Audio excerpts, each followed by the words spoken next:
I'm going to be debunking some of the biggest myths around the industry that may be holding you back from writing that book that you have desired to write or that you always wish you could write. Even if you hate writing, or you're a busy professional, busy business entrepreneur, busy mom, or busy dad. When I launched my first book in the year 2016, I met a man in his 50s at that time who told me that he had always desired to write a book from when he was young. That was about 25 years ago, but he had never come around to writing that book. And the reason for that was because of his busy schedule. And so from that day, a seed had been planted in my heart to help people who actually have a book in them, who have ideas, who have stories, who have a message to share, who have something to offer, who have some experience or skill that they would like to share with the world, but due to their busy schedules or due to one constraint or the other, or due to some misconceptions, are holding themselves back, or people who are stuck in the middle of nowhere after starting to write a book for years. Now, before I proceed, I would like to do a quick introduction. Who am I? Well, my name is Iredafe Owolabi, and you can call me Dafe for short.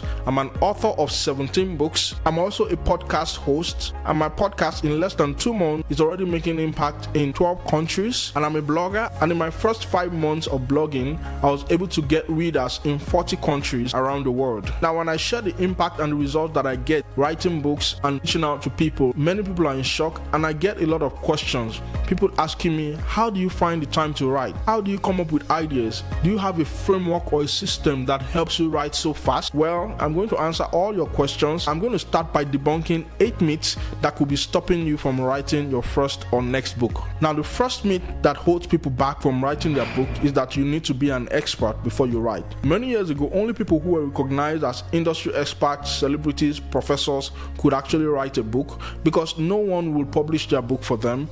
But today, almost anyone, anywhere can publish a book. Now, what do you need to publish a book even if you're not an expert? All you need to actually write a book is the ability to identify people who wants to learn something that you already know or that you've experienced or that you have access to research information about. Now, this brings to mind one of my students who had gone through a mental health crisis and she wanted to share her story with the world. All she needed to do was to package her experience going through mental health crisis, and without any certification or any degree in the mental health field, she was able to garner and build a community just by sharing her story, sharing her experiences, and showing people how she actually overcame the crisis. Now, listen to this. When it comes to sharing your story or your unique experiences, you're the only expert that the world needs to hear, because you're the only one who has gone through what you've gone through and overcame it the way you did. And so you do not need any external validation or certification to write a book if you have a story, an idea, an experience, or something that you have access to that you feel other people are interested in and you feel passionate about it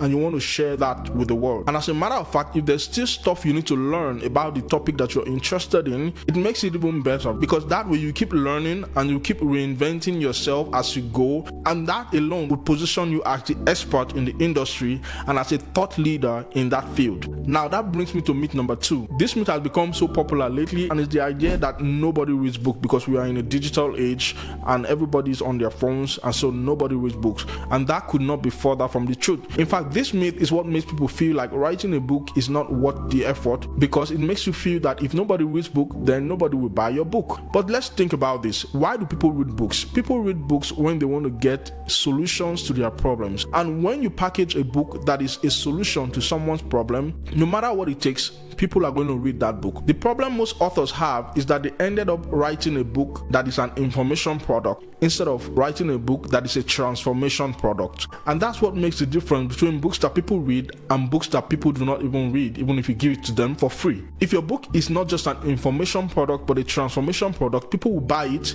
people will read it, people will reference it from time to time, and people will keep thanking you for packaging your stories, knowledge, insights, ideas, and message in that book. Now, that brings me to myth number 3. The market is saturated. Of course, tens of thousands of books get published every day, but the truth remains that market saturation is a myth. The market is only saturated for people who do not know how to position themselves as the answer to someone's question, as the cure for someone's ache, or as the painkiller for someone's pain. The moment you are able to position yourself to be a painkiller to someone's pain, no matter how saturated that market is, people will find you and people will consume the transformation that you have packaged inside your book, because that is what will solve their problems. That is the answer to their cry. That is the painkiller that they've been looking for to soothe their ache and pain. Now, the next myth is that you need to be an English guru or a language expert. And this idea makes people feel like, oh, I would love to write a book, but oh, I did not scale my English exams, or I'm not a guru at English, or I'm not an excellent English speaker. Well, that is also false, because the world has moved and advanced in such a way and manner that you do not actually have to be the expert in English language to be able to write a book that people will value. All you need to be able to do is to be able to communicate your idea in a way that your market will understand. And in the extreme scenario where you don't have complete grip of the language in which you want to write, you can always find people who can translate your ideas, who would help you package your ideas in the best form that others can consume. Now, the next myth that has been around for a while is that you cannot write a book except you love writing. Now, I understand where this myth is coming from, but that could not be further from the truth.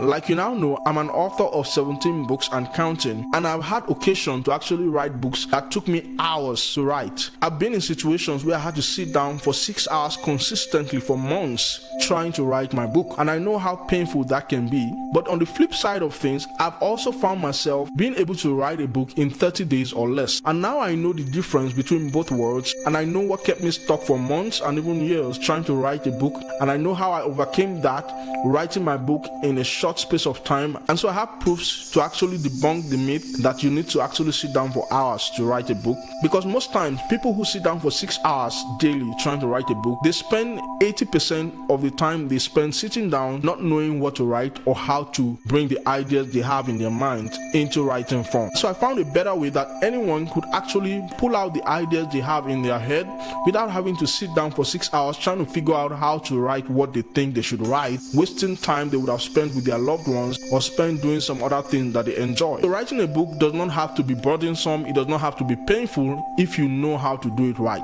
Now, the next myth says you have to be popular or have a huge social media following before you can write a book. And while there could be some benefit in having a following before you write a book, that is not a requirement for you to write a book. Writing a book is the easiest way to make an impact, even if you are unknown. As a matter of fact, I've come across many authors who actually had no following, but by writing their book, they built a following because they were able to find people who resonated with their message, or who wanted to learn from their experience, or just hear their story and gain an insight from their own personal perspective or message. The next myth is that writing a book will take too much time that you don't have, because you are a busy dad, you are a busy mom, you are a busy professional, you are a busy businessman or businesswoman, and so you feel like you don't have the time to write a book because writing a book takes time. Well, that is also false, because you can write a book without actually spending chunks of time writing the book. As long as you can talk, you can actually write a book. Technology has made this very, very easy now, that you can actually talk to your phone and your phone will transcribe what you're saying into writing. And then this brings me to the last myth that I'm going to be debunking, and it says your story or idea is not worth writing because it will not bring you money. Well, that is absolutely false. I wrote my first book by accident, just writing random posts on Facebook, and after a while people started asking me, when is the book coming out? When is the book coming out? After giving it a thought, I put together the posts that I've been putting out on Facebook and I packaged it into a book after fleshing it out, and boom, I was able to launch my first book, and that made me some money even though I wasn't doing it to make some money. So don't let limiting beliefs stop you. When you follow the right blueprint, you can actually turn your idea, story, message, knowledge, experience, talent, skill into a book that creates for you at least 10 additional streams of income while making a difference. And it doesn't matter how saturated the market may seem. My tips, tricks, and system will help you dominate any industry and stand out in any market. So if you'd like to write, publish, launch, sell, and scale your book idea to a 6- and 7-figure business without frustration, without confusion, without wasting time you don't have, despite you're a busy mom or busy dad, busy entrepreneur or busy professional, click the link below this video and join the challenge now.